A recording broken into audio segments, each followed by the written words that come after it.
अस्सलाम वालेकुम फ्रेंड्स, आप लोग मौजूद हैं लर्न विद मरियम के प्लेटफॉर्म पर और हम लोग बना रहे हैं साइंस को आसान, ताकि बच्चों के लिए साइंस को समझना और पढ़ना बहुत आसान हो जाए कि वो उसको खुद लिख सकें, वो उस मैकेनिज्म को अपने अंदर ऐसे उतार लें कि वो उसके बारे में खुद लिख सकें। तो मैं आप लोगों के लिए यहाँ पे मौजूद हूँ हर किस्म की फेवर देने के लिए। आप लोगों की पढ़ाई में किसी किस्म का कोई मसला है, मैं उसके लिए यहाँ पर मौजूद हूँ। अगर आप मेरे चैनल पर नए हैं तो मेरे चैनल को सब्सक्राइब जरूर कीजिएगा, बेल आइकन का बटन जरूर प्रेस कीजिएगा। अगर आपको मेरी वीडियो अच्छी लगे तो लाइक जरूर कीजिएगा। तो चलिए आज की वीडियो को कंटिन्यू करते हैं। हम आज पढ़ रहे हैं बायोलॉजी 10th का चैप्टर नंबर 1 का टॉपिक गैसियस एक्सचेंज का मैकेनिज्म।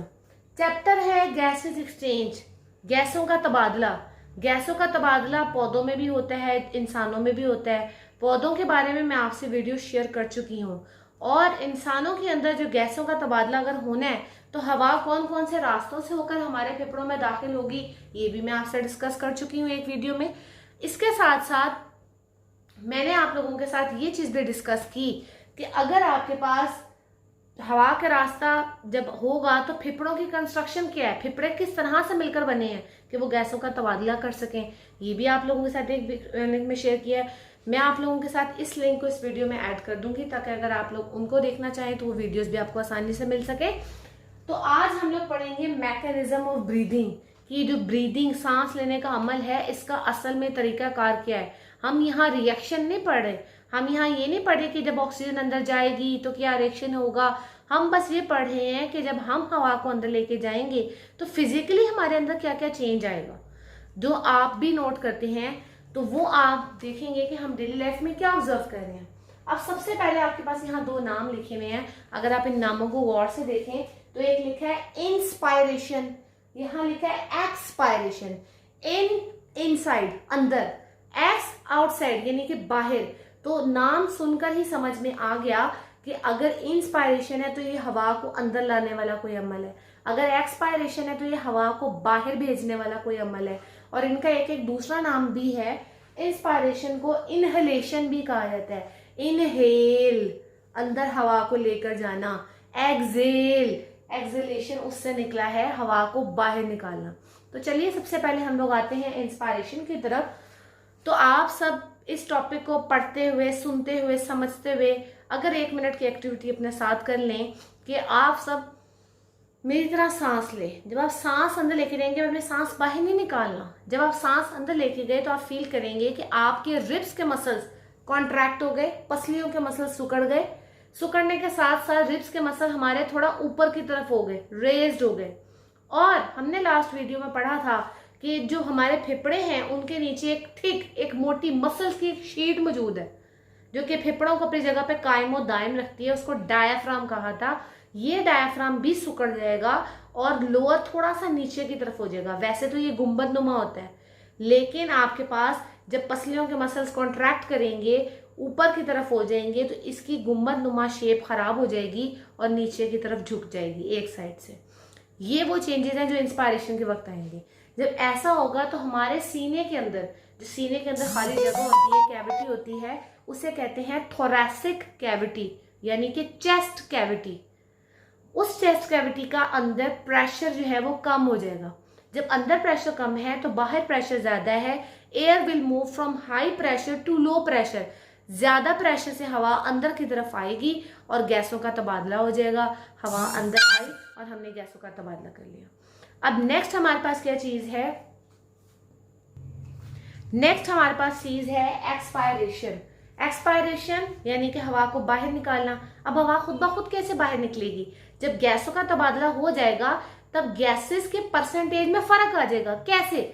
जब हवा हमारे अंदर जाती है तो ऑक्सीजन उसमें मौजूद होती है 21%, कार्बन डाइऑक्साइड होती है उसके अंदर 0.04%। लेकिन अब जब गैसों का तबादला हो गया, अब ऑक्सीजन रह जाती है 16% और कार्बन डाइऑक्साइड हो जाती है 4%। अब 4% कार्बन डाइऑक्साइड हमारे लिए बहुत डेंजरस है। तो ये थोरैसिक कैविटी के अंदर एक बहुत ज्यादा प्रेशर क्रिएट कर देती है, प्रेशर बढ़ जाता है। जब प्रेशर बढ़ता है तो रिब्स के मसल्स वापस रिलैक्स हो गए, जो ऊपर उठे थे मसल्स, रिब्स ऊपर गई थी वापस नीचे आ गई। डायाफ्राम जो सिकुड़ गया था और एक जगह पे लो हो गया था, टेढ़ा हो गया था, वो वापस अपनी गुंबदनुमा शक्ल में आ जाएगा।